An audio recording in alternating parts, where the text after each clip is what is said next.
que tuvo en los siglos XVI, XV y XVIII, etcétera, etcétera, etcétera. En nombre de la verdad tengo que decirles que yo soy amigo personal del conde Cagliostro y que le conozco muy bien. La montaña de la Juratena, capitán 6. La muerte vencida. Cagliostro, el enigmático y poderoso conde, era un habitante de las tierras Ginas.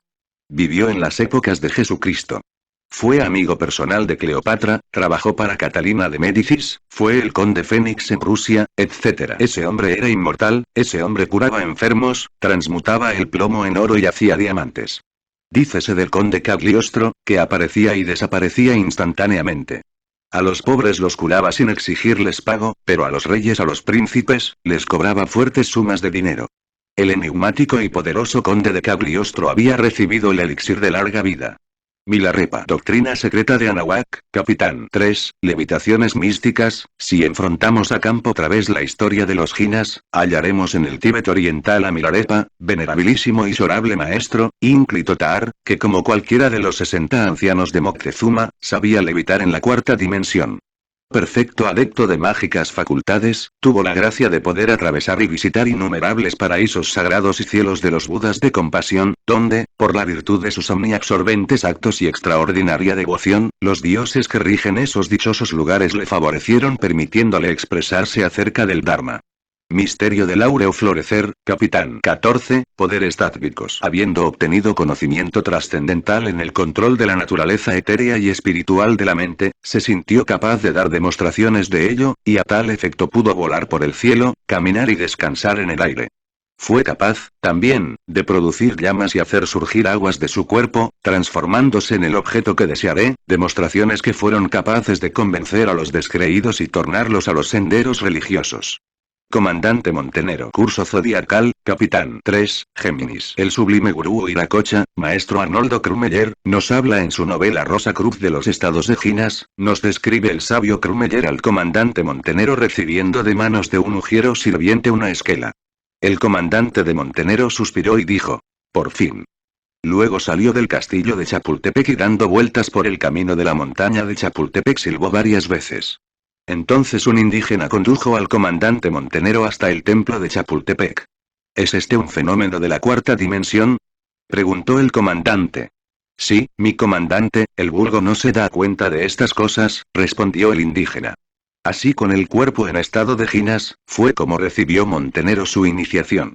El camarada vestido de blanco. Mensaje de Acuario. Introducción. Sabed, hermanos gnósticos, que Jesús el Cristo está vivo.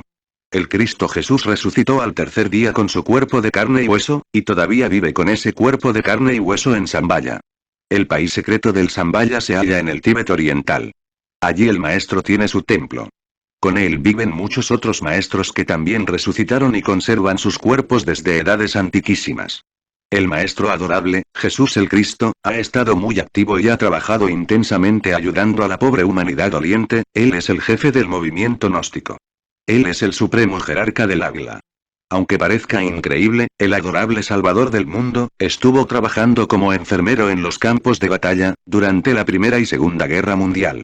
Vamos a transcribir el conmovedor relato de don Mario Rosso de Luna, el insigne escritor teosófico. Este relato lo encontramos en el libro que mata a la muerte, o libro de los Ginas, obra formidable de don Mario. Veamos. Extrañas narraciones llegaban a nosotros en las trincheras. A lo largo de la línea de 300 millas que hay desde Suiza, hasta el mar, corrían ciertos rumores, cuyo origen y veracidad ignorábamos nosotros. Iban y venían con rapidez, y recuerdo el momento en que mi compañero Jorge Casay, dirigiéndome una mirada extraña con sus ojos azules, me preguntó si yo había visto al amigo de los heridos y entonces me refirió lo que sabía respecto al particular. Me dijo que, después de muchos violentos combates, se había visto un hombre vestido de blanco inclinándose sobre los heridos. Las balas lo acercaban, las granadas caían a su alrededor, pero nada tenía poder para tocarle. Él era un héroe superior a todos los héroes, o algo más grande todavía. Este misterioso personaje, a quien los franceses llamaban el camarada vestido de blanco, parecía estar en todas partes a la vez. En Nancy, en La Argona, en Soissons, en Ypres. En donde quiera que hubiese hombres hablando, de él con voz apagada. Algunos, sin embargo, sonreían diciendo que las trincheras hacían efecto en los nervios de los hombres. Yo, que con frecuencia era descuidado en mi conversación, exclamaba que para creer tenía que ver, y que necesitaba de la ayuda de un cuchillo germánico que me hiciera caer en tierra herido. Al día siguiente los acontecimientos se sucedieron, con gran viveza en este pedazo del frente. Nuestros grandes cañones rugieron desde el amanecer hasta la noche, y comenzaron de nuevo a la mañana. Al mediodía recibimos orden de tomar las trincheras de nuestro frente. Estas se hallaban a 200 yardas de nosotros y no bien habíamos partido, comprendimos que nuestros gruesos cañones habían fallado en la preparación. Se necesitaba un corazón de acero para marchar adelante. Pero ningún hombre vaciló. Habíamos avanzado 150 yardas cuando comprendimos que íbamos mal. Nuestro capitán nos ordenó ponernos a cubierto, entonces precisamente fui herido en ambas piernas. Por misericordia divina caí dentro de un hoyo. Supongo que me desvanecí, porque cuando abrí los ojos me encontré solo. Mi dolor era horrible. Pero no me atreví a moverme porque los alemanes no me viesen, pues estaba a 50 yardas de distancia, y no esperaba a que se apiadasen de mí. Sentí alegría cuando comenzó a anochecer. Había junto a mí algunos hombres que se habrían considerado en peligro en la obscuridad, si hubiesen pensado que un camarada estaba vivo todavía. Cayó la noche y bien pronto oí unas pisadas no furtivas, sino firmes y reposadas, como si ni la obscuridad ni la muerte pudiesen alterar el sosiego de aquellos pies.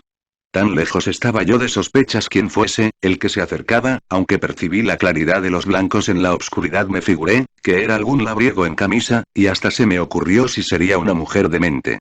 Más de improviso, con un ligero estremecimiento, que no sé si fue de alegría o de terror, caí en la cuenta que se trataba del camarada vestido de blanco, y en aquel mismo instante los fusiles alemanes comenzaron a disparar. Las balas podían apenas errar tal blanco, pues él levantó sus brazos como en súplica y luego los retrajo, permaneciendo al modo de una de esas cruces que tan frecuentemente se ven en las orillas de los caminos de Francia. Entonces habló. Sus palabras parecían familiares. Pero todo lo que yo recuerdo fue el principio. Si tú has conocido. Y el fin. Pero ahora ellos están ocultos a tus ojos. Entonces se inclinó, me cogió en sus brazos, a mí que soy el hombre más corpulento de mi regimiento, y me transportó como a un niño. Supongo que me quedé dormido, porque cuando desperté, este sentimiento se había disipado. Yo era un hombre y deseaba saber lo que podía hacer por mi amigo para ayudarle y servirle. Él estaba mirando hacia el arroyo, y sus manos estaban juntas, como si orase. Y entonces vi que él también estaba herido. Creí ver como una herida desgarrada en su mano, y conforme oraba se formó una gota de sangre que cayó a tierra.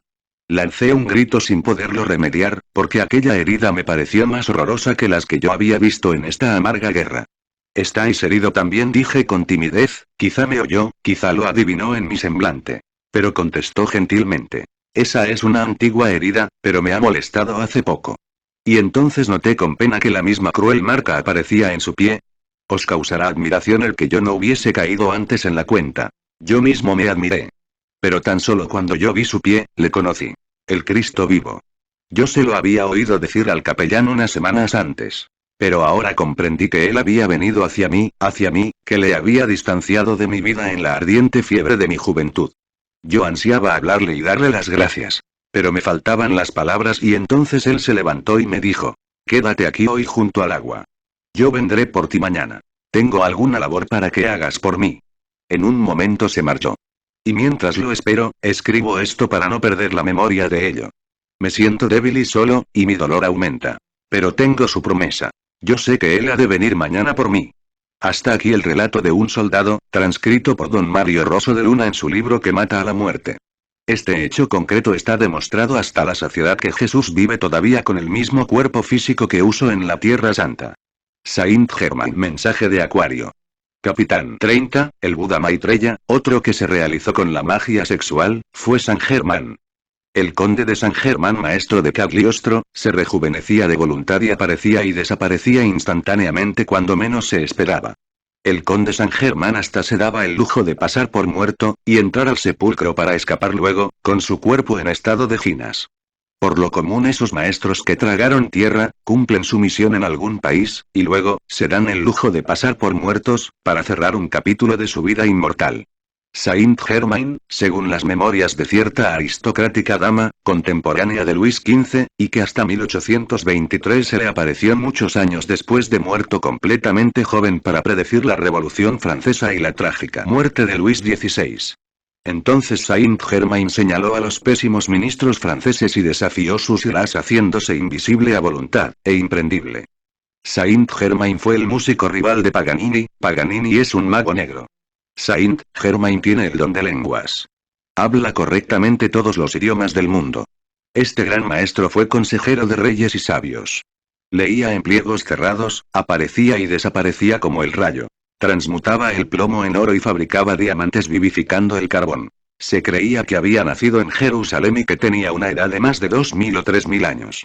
Nosotros sabemos que el conde Saint-Germain vive todavía con su mismo cuerpo físico. Ese gran maestro trabajó con el arcano Azf, es decir, practicó magia sexual intensamente. A eso debe su poder. Por eso recibió el elixir de larga vida. Saint-Germain trabaja con el rayo de la política mundial. Es lástima que María Antonieta no hubiera escuchado los consejos de Saint-Germain. Casos Ginas, mulata de Córdoba. Mirando al misterio, capitán. 18. Casos de Ginas. En estos momentos surge en mi memoria el recuerdo de la mulata de Córdoba en Veracruz. Esta era una mujer extraordinaria del estado de Veracruz, México. La Inquisición le siguió juicio por bruja y hechicera. Ella permaneció serena e impasible ante estos acusadores y calumniadores. Se le encerró en un cruel calabozo y en la madrugada del día fijado para su ejecución entraron en su calabozo los gendarmes. Estos se quedaron atónitos, asombrados al verla muy alegre y vestida como para una fiesta. ¿Cómo? Deberías estar vestida de luto preparándote para la muerte, pues has de saber que ya vais a la hoguera, donde seréis quemada viva con leña verde y fuego lento sin derramamiento de sangre. La mulata respondió serenamente. Todavía hay tiempo, señores, cálmense un poco. Ante todo quiero que ustedes vean cómo sé pintar en un muro. Luego tomando un gis con su mano derecha, pintó ante ellos, en la barda, un barco con sus velas, amarras, etc. Dirigiéndose posteriormente a sus guardianes les interrogó diciendo: ¿qué les parece este dibujo? Ellos respondieron: como dibujo está muy bien, solo que a ese barco le falta la tripulación. Esto no es problema, contestó la mulata, ahora mismo se la voy a pintar, observen, vean. Al dirigir ellos nuevamente la vista hacia el barco pudieron ver entonces a la mulata allí entre ese dibujo despidiéndose alegremente de ellos, diciéndoles: adiós, adiós, adiós, y cuando atónitos y confundidos miraron al lugar que antes ella ocupara dentro del calabozo, espantados vieron que aquella mujer había desaparecido. Lluvia de peces. Conferencia. Psicología experimental. Los estados de Ginas son extraordinarios, hay lagos en Ginas, lagos en la cuarta vertical. Me han contado un caso extraordinario, maravilloso. Hay un pueblo en Honduras, me han dicho, no lo conozco, donde en determinada fecha exacta llueven peces del cielo y las gentes corren a recogerlos en platos, bandejas, canastos, charolas, etc. Si aquel lugar está lejos del mar. ¿Por qué caen allí? ¿De dónde salen? Obviamente de la cuarta vertical. Así, pues, la cuarta vertical es una tremenda realidad. Desgraciadamente son muchos los que niegan esta realidad, son muchos los topos del intelecto que se burlan de estas cosas. Para la crisálida también cree que la hoja en que está viviendo es todo, no sospecha la crisálida que esa hoja no es más que una de las tantas hojas del árbol de la vida. Así es el hombre intelectual. Cree que este mundo tridimensional de Euclides lo es todo, no se da cuenta que este mundo de 3 dimensiones es uno de los tantos mundos del árbol de la vida.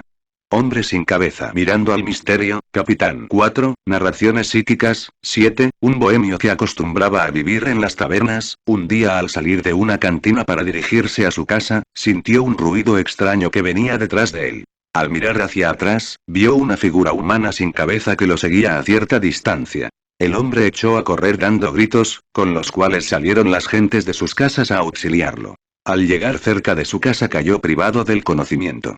Horas más tarde cuando despertó, relató lo sucedido. ¿Quisiera explicarme por qué vio un hombre sin cabeza? El Señor nos habla de un decapitado. Muchas gentes, que perecieron en la guillotina durante la Revolución Francesa continuaron en el más allá, en la dimensión desconocida con figura de decapitados. Sucede que aquellos que han muerto de esa manera suelen a veces hacerse visibles con tan siniestra figura en el mundo físico. Amigos míos, es bueno que ustedes sepan que existen tierras encantadas, regiones de las 1001 noche y que todo eso pertenece a la cuarta dimensión. La naturaleza tiene maravillas y prodigios. Recuerdo que en algunos de mis viajes que hice por tierras de América llegué a la casa de un niño que estaba muy enfermo. Los cuervos, zopilotes, gallinazos, zamuros, chulos, tiñosos, etcétera, etcétera, etcétera, se paraban sobre el techo de aquella casa. Antes los médicos pronosticaron que el niño